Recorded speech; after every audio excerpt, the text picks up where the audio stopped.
Hello പെരുമാളെ, hello കേൾക്കുന്നില്ലേ? ഇല്ല, ഞാൻ ഇവിടെ തന്നെ ഉണ്ട്. No problem, I will manage it. Why should you worry about that? അയ്യോ അയ്യോ പെരുമാളെ, അങ്ങനെയല്ല.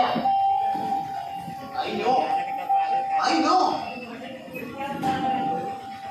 എല്ലാം പെരുമാൾ പറയും പോലെ നടക്കും. പോരെ? Okay, I will call you later. ശരി.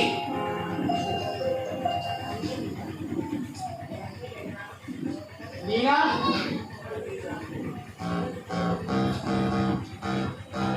നീന,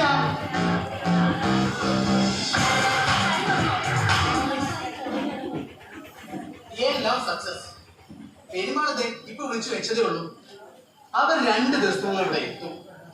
പിന്നെ രജിസ്ട്രേഷന് വേണ്ട എല്ലാ കാര്യവും അത് ഞാൻ ചെയ്തു. ടോക്കണിന് അഡ്വാൻസ് 2 കോടി രൂപ അത് ഇന്ന് തന്നെ നമ്മുടെ അക്കൗണ്ടിലേക്ക് ട്രാൻസ്ഫർ ചെയ്യും. പെരുമാൾ നേരിട്ട് വന്നാൽ ഹരി നോക്കിക്കോ. 6 മാസം കൊണ്ട് നമ്മൾ ഇവിടെ നോട്ട് എ പ്രോബ്ലം. പൊന്നു വിളയുന്ന മണ്ണായത്. ഗോഡ്സ് ഓൺ കൺട്രി, ദൈവത്തിന്റെ സ്വന്തം നാട്. അതുകൊണ്ടല്ലേ നീന അങ്ങ് വിദേശവാസം അവസാനിപ്പിച്ച് നമ്മൾ ഇങ്ങോട്ട് പോകുന്നത്. ഈ നാടിന്റെ വികസന സാധ്യതകളെ കുറിച്ച് ഇവിടുത്തെ മണ്ടന്മാരായ നാട്ടുകാർക്ക് അറിയില്ല. അവരിപ്പോഴും ഒരു പൂർണ്ണ സ്വർഗത്തിലാണ്. അവിരമ്മയും ക്ഷേത്രവും അതിന് ചുറ്റിപ്പറ്റിയുള്ള വിശ്വാസവും അതാണ് അവരുടെ ലോകം.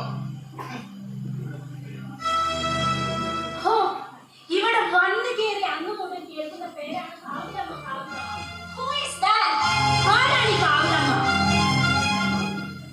അത് നമ്മുടെ കുടുംബക്ഷേത്രത്തിലെ മൂർത്തിയാണ് കാവിലമ്മ. അപ്പനപ്പൂപ്പന്മാരെ കാലം തൊട്ടേ ഉപാസിച്ചു വരുന്ന ആരാധന. പക്ഷേ എനിക്കതിനൊന്നും വിശ്വാസമില്ല. നാട്ടുകാരുടെ അന്ധവിശ്വാസങ്ങളെ ചൂഷണം ചെയ്യാൻ ഒരു കാവിലമ്മയും വെട്ടിവേഷം കെട്ടാൻ വെളിച്ചപ്പാണ്. അതെല്ലാം തീരാൻ പോവുകയല്ലേ നീന. നോക്കിക്കോ, ആ പെരുമാൾ ഇവിടെ എത്തിയാൽ ആദ്യം പൊളിക്കാൻ പോകുന്നത് ആ ക്ഷേത്രമായിരിക്കും. എന്നിട്ടവിടെ റിസോർട്ട്, അതും പെരുമാളും നമ്മളും തമ്മിലുള്ള പാർട്ണർഷിപ്പ്. എല്ലാം പെരുമാളിന്റെ ട്രെയിനാണ്. ഈ മണ്ടന്മാരായ സായിപ്പന്മാര് അവർക്ക് ഈ നാട്ടിൽ കാണേണ്ടത് നമ്മുടെ കുന്നുകളും മലകളും പുഴകളും ഒക്കെയാണ്. അത് കാണാൻ അവരവിടെ നിന്ന് ഇങ്ങോട്ടേക്ക് ഒഴുകും. അവർക്കാണെങ്കിലോ ഇവിടെ സ്റ്റേ ചെയ്ത് എൻജോയ് ചെയ്യാൻ നമ്മളൊരു സ്വർഗം പറയും. ഇതെല്ലാം അദ്ദേഹത്തിന്റെ പ്ലാനാണ്. പണമെറിഞ്ഞ് പണം പഠിക്കാനുള്ള ചാണക്യ തന്ത്രം. ഹരി, എന്റെ അച്ഛൻ അയാൾ സമ്മതിക്കുമോ ഈ ക്ഷേത്രം പൊളിക്കാൻ?